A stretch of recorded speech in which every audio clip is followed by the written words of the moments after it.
നമുക്ക് തേങ്ങയൊന്നും അരക്കാതെ സാമ്പാർ പൊടി ഒന്നും ഉപയോഗിക്കാതെ തയ്യാറാക്കിയെടുക്കാൻ പറ്റുന്ന സിമ്പിളായിട്ട് ചെയ്യാൻ പറ്റുന്ന ഒരു സാമ്പാറിൻ്റെ റെസിപ്പി കണ്ടു നോക്കാം അല്ലേ. അപ്പോൾ ഇതിന് മുന്നേ ഞാൻ ഇട്ടിട്ടുള്ള ഫുൾ സദ്യ റെസിപ്പി അപ്ലോഡ് ചെയ്തിട്ടുണ്ടായിരുന്നു. അപ്പോൾ അത് കണ്ടിട്ടില്ലാത്തവർ എൻ്റെ ഡിസ്ക്രിപ്ഷൻ ബോക്സ് ഒന്ന് ചെക്ക് ചെയ്താൽ മതി. ഞാൻ അതിൻ്റെ ലിങ്ക് കൊടുക്കാം കേട്ടോ. ഞാൻ കംപ്ലീറ്റ് സദ്യ മെനു വെച്ചിട്ട് ഒരു വീഡിയോ അപ്ലോഡ് ചെയ്തിട്ടുണ്ടായിരുന്നു. അപ്പോൾ ആദ്യം നമുക്കിതിലേക്ക് പുളി വെള്ളത്തിലിട്ട് കുതിർത്തെടുക്കണം. അപ്പോൾ അതിന് വേണ്ടിയിട്ട് ഞാൻ ചെറിയൊരു ചെറുനാരങ്ങ വലുപ്പത്തിലുള്ള പുളിയാട്ടം എടുത്തിട്ടുള്ളത്. അപ്പോൾ അത് കുറച്ച് വെള്ളത്തിൽ ചെറിയ ചൂടുവെള്ളത്തിലൊന്ന് കുതിർക്കാൻ വെച്ചിട്ടുണ്ട്. പിന്നെ നമുക്ക് ആദ്യം പരിപ്പ് വേവിച്ചെടുക്കണം. അപ്പോൾ അതിന് വേണ്ടിയിട്ട് ഞാൻ ഇവിടെ 1/4 കപ്പ് പരിപ്പ്, തുവരപ്പരിപ്പ് ഉണ്ടല്ലോ, അത് 1/4 കപ്പ് എടുത്തിട്ടുണ്ട്. അത് നന്നായിട്ടൊന്ന് കഴുകിയിട്ട് നമുക്ക് കുക്കറിലേക്ക് ഇട്ട് കൊടുക്കാം. കുക്കറിലാണ് നമ്മളിത് ചെയ്യുന്നത്. അപ്പോൾ അങ്ങനെ കുക്കറിലല്ലാന്നുണ്ടെങ്കിൽ നിങ്ങൾക്ക് വേറൊരു മൺചട്ടി ഒക്കെ എടുത്തിട്ട് അതിൽ വേവിച്ചെടുത്താലും മതി. കുക്കറിലാകുമ്പോൾ പെട്ടെന്ന് ആവുമല്ലോ. അപ്പോൾ അങ്ങനെ അതിലേക്ക് കഴുകിയിട്ട് ഇട്ട് കൊടുക്കുന്നുണ്ട്. എന്നിട്ട് അതിലേക്ക് ഒരു 2 കപ്പ് വെള്ളം ചേർത്ത് കൊടുക്കുന്നുണ്ട്. 2 കപ്പ് എടുക്കുന്നത് നമ്മൾ ഇതിൽ തന്നെയാണ് പച്ചക്കറികളൊക്കെ ഇത് കഴിഞ്ഞിട്ട് ചെയ്തെടുക്കുന്നത്. അപ്പോൾ അതുകൊണ്ടാണ് 2 കപ്പ് ചേർത്തിട്ടുള്ളത് കേട്ടോ. 2 കപ്പ് വെള്ളം ചേർത്ത് കൊടുത്തു. പിന്നെ ഒരു 1/4 ടീസ്പൂൺ മഞ്ഞൾപ്പൊടി നമുക്കിതിലേക്ക് ആഡ് ചെയ്ത് കൊടുക്കാം. പിന്നെ ഇതിലേക്ക് 1 ടീസ്പൂൺ ഉപ്പ് ചേർത്ത് കൊടുക്കുന്നുണ്ട് കേട്ടോ. അപ്പോൾ പിന്നീട് ഉപ്പ് വീണ്ടും ചേർത്ത് കൊടുക്കേണ്ടി വരും. പക്ഷേ ഇപ്പോൾ ഞാൻ 1 ടീസ്പൂണേ ചേർക്കുന്നുള്ളൂ. എന്നിട്ട് നന്നായിട്ടൊന്ന് മിക്സ് ചെയ്തതിന് ശേഷം നമുക്കത് അടച്ച് വെച്ചിട്ട് കുക്ക് ചെയ്തെടുക്കാം.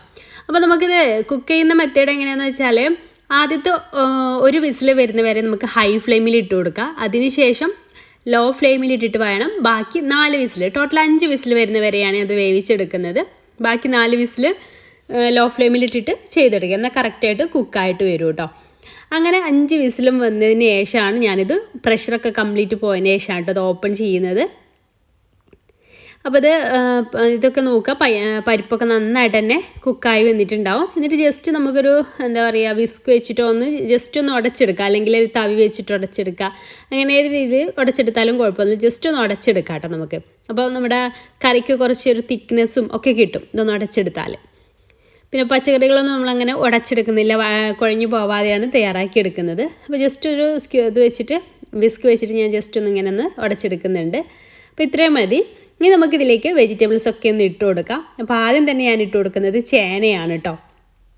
അപ്പോൾ എല്ലാ വെജിറ്റബിൾസും നമുക്ക് എത്രയാണ് വേണ്ടത് അതിനനുസരിച്ച് ഇട്ട് കൊടുക്കണം. പിന്നെ ഇതിലേക്ക് ബീട്രൂട്ട് ആഡ് ചെയ്തിട്ട് നമ്മുടെ ഈ ഒരു സാമ്പാറിൻ്റെ കളർ തന്നെ ചേഞ്ച് ആയി പോവും. അപ്പോൾ അത് ശ്രദ്ധിക്കുക.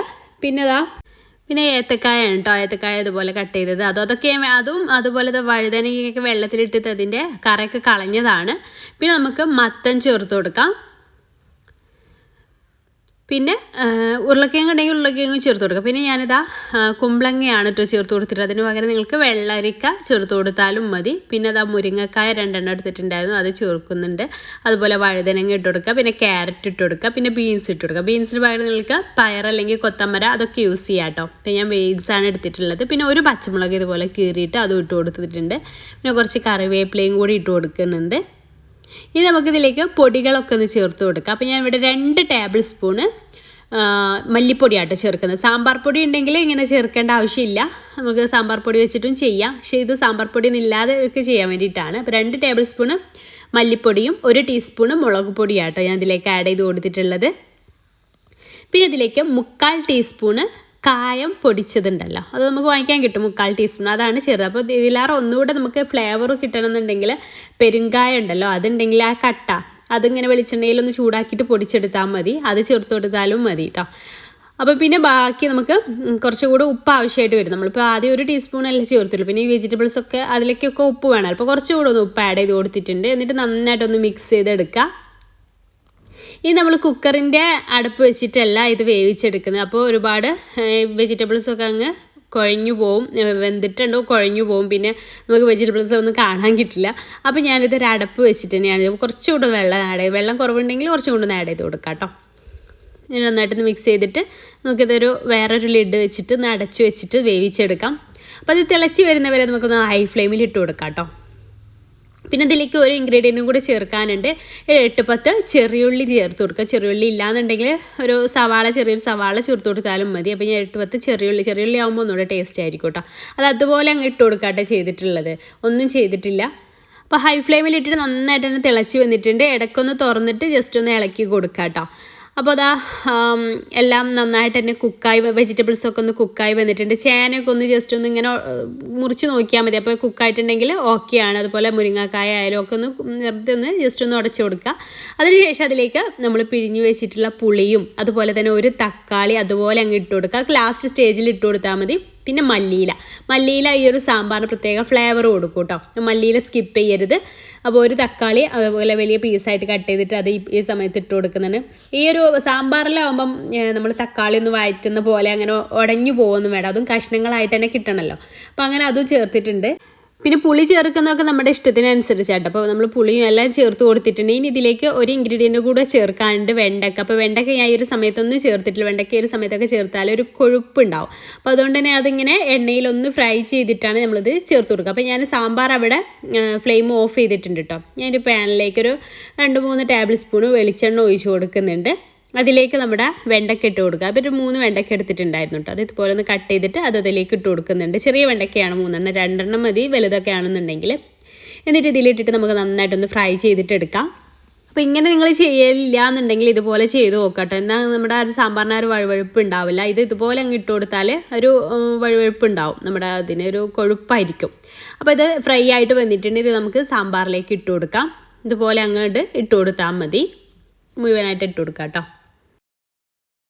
എന്നിട്ട് ഇതുപോലെ നന്നായിട്ടൊന്ന് മിക്സ് ചെയ്തെടുക്കുക. ആ വെണ്ടക്കയിലേക്കും ഈ ഒരു നമ്മൾ സാമ്പാറിലേക്ക് ഇട്ട സംഭവങ്ങളൊക്കെ അതിലേക്കും പിടിക്കണമല്ലോ. അപ്പോൾ നന്നായിട്ടൊന്ന് മിക്സ് ചെയ്തെടുക്കുക. ഇനി ഇതിൽ വറവിട്ടെടുക്കാം കേട്ടോ. നമുക്ക് അതിന് വേണ്ടിയിട്ട് സെയിം വെളിച്ചെണ്ണ തന്നെയാണ് ഞാൻ യൂസ് ചെയ്തിട്ടുള്ളത്. അതിലേക്ക് 1/2 ടീസ്പൂണ് കടുക് ഇട്ട് കൊടുക്കുന്നുണ്ട്. കടുകൊക്കെ ഒന്ന് പൊട്ടി വരുന്ന സമയത്ത് നമുക്കതിലേക്ക് വെളുത്തുള്ളിയുടെ അല്ലി ചെറുതായിട്ട് അരിഞ്ഞത് ചേർത്ത് കൊടുക്കണം. ഒരു 3 അല്ലി വെളുത്തുള്ളി അല്ലിയാട്ടോ ഞാൻ അതിലേക്ക് എടുത്തിട്ടുണ്ടായിരുന്നത്.